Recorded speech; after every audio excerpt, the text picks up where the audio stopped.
ఎప్పుడైనా ఏదైనా జరగవచ్చు. చెత్త మాట, చేతగాని మాట.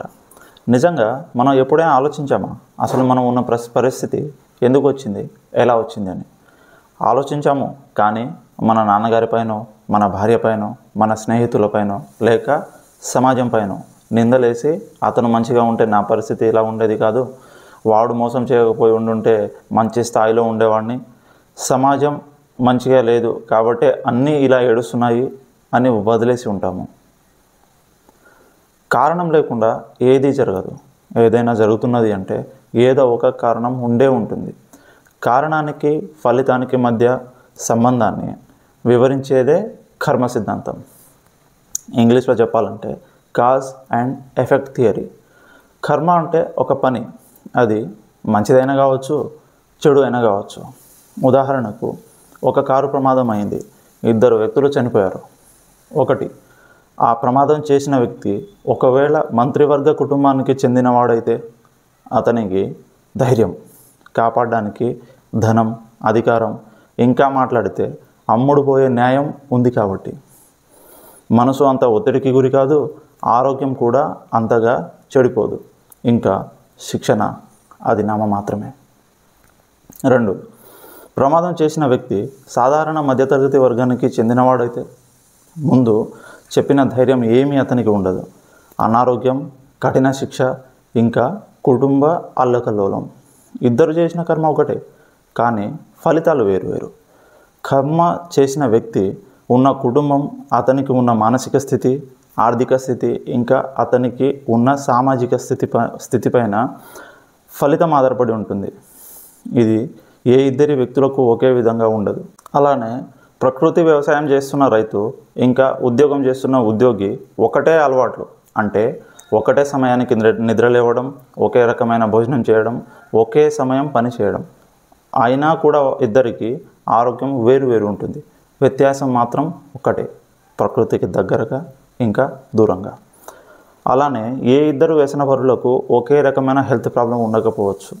ఒకటే విషయం చదువుతున్న ఏ 2 విద్యార్థులకి ఒకే రకమైన ఉద్యోగం రాకపోయి ఉండొచ్చు. ఏ 2 వ్యాపారులకు ఒకే రకమైన లాభం ఉండకపోయి ఉండొచ్చు.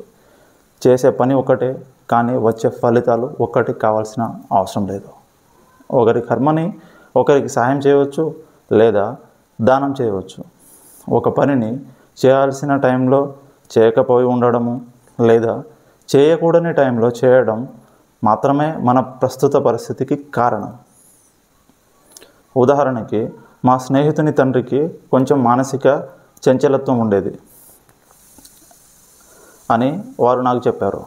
వారి ఆహార అలవాట్లు నేను పరిశీలిస్తే వంట వండుతున్నప్పుడు రుచి మంచిగా ఉండాలి అని రోజు గుప్పెడు వెల్లుల్లి వేసేవాళ్ళు. ఇంకా నాకు అర్థమైపోయింది, వెల్లుల్లి నరాల ఉత్ప్రేరకం. మరి రోజు తిన్న వారి పరిస్థితి ఏమవుతుంది? నా సలహా మేరకు 1 సంవత్సరం పాటు వెల్లుల్లి మానేశారు. ఇప్పుడు ప్రశాంతంగా హాయిగా బతుకుతున్నారు. తిన్న వెంటనే నీళ్లు తాగడం కర్మ. దీనికి మలబద్ధకం రోగం రావచ్చు, అదే అన్ని రోగాలకు కారణం కావచ్చు. రోజు మన వంటలో వాడే కల్తీ నూనె కర్మ. అందువల్ల గుండె సంబంధిత సమస్యలు రావచ్చు. ఎక్కడ సమస్య ఉందో అక్కడే సమాధానం కూడా ఉంటుంది.